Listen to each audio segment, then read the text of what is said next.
Peace and greetings, everyone. Divine Zeal here. We have finished fixing the arcade machine, so I'm going to show you what I did, and let's turn it on to the big screen. So here is the final setup.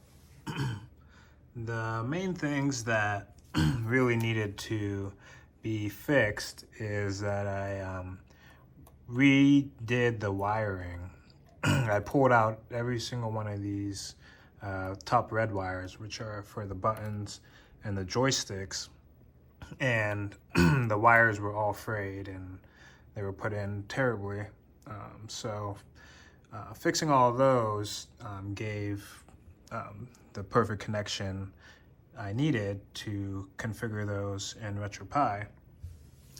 Now here we have the main modification. I created these LED boards. So basically the main issue why these LEDs were not working in a device called LED-WIZ was because, first of all, anytime you use LEDs, you have to have resistors on them. And without getting into too much electrical theory, the resistors cap the brightness. So if you don't have these, then your LEDs will run on full brightness and most likely kill the LED. So I added 100 ohm resistors. Ideally, I probably would have used the 270 ohm or something in that range, but the 100 ohm gives probably the minimum amount of resistance to keep them bright. And you can also alter the brightness in the code. But this is basically a Raspberry Pico clone. This is the YD2040. And the difference is that it has USB-C. It has a RGB LED. I think it's a WS2812B. And then it also has a user button. So you could program this too as well to do other things. So it's like a regular button on there. And I highly recommend them. They're like $2 each and can do quite a bit. So the circuit that I have here is that it takes in the color wires of the RGB LEDs into a terminal block,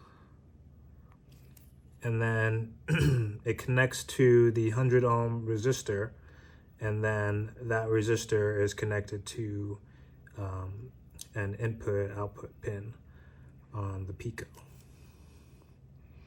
So you have the ability to have up to 20 different inputs.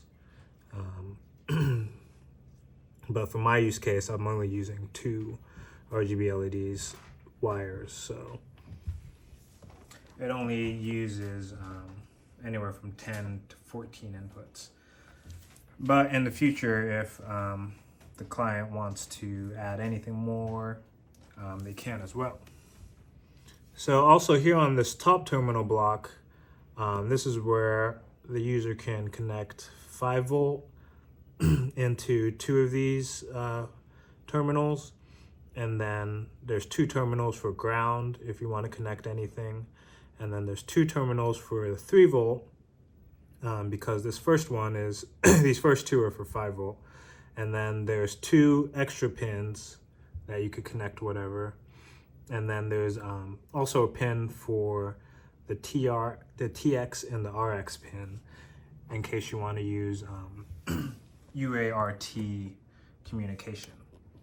And I had an idea to link all of these together through the TX and RX pins so they could sync up, but I don't know, I kind of just scrapped that idea.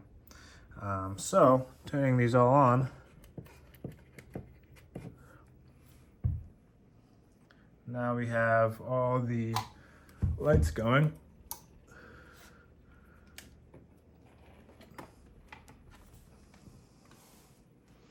Sorry, it's still kind of bright.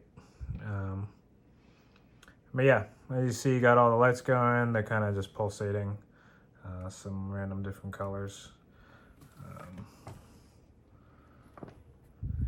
And that's pretty much the overall setup.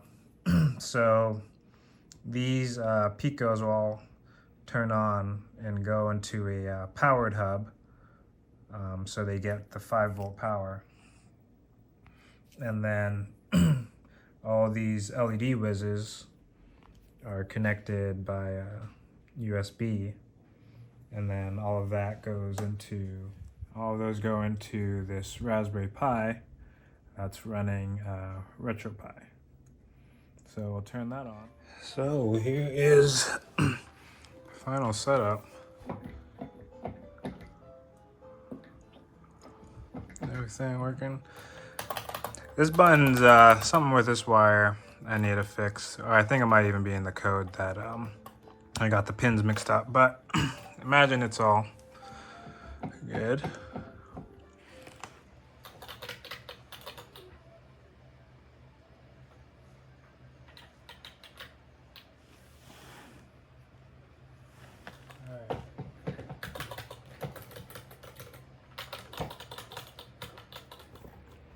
All right, clearly I suck at Street Fighter, but that's the setup.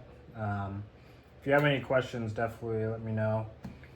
If you're wondering, these are HAP 360 joysticks from like the early 2000s. I imagine these are also HAP buttons. The trackball is the electric iced tea trackball. And these buttons also don't have lights in them. But yeah, that's pretty much the whole setup. And I'm going to be open sourcing the PCB for the LED module that I created. And also I'm going to be putting up on GitHub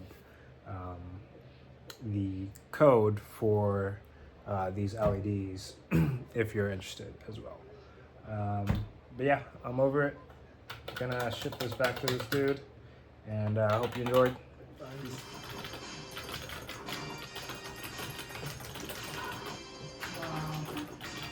Oh, people's elbow.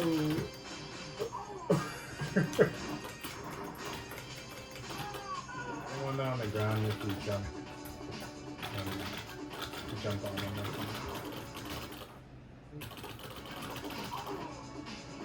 So then come jump on it.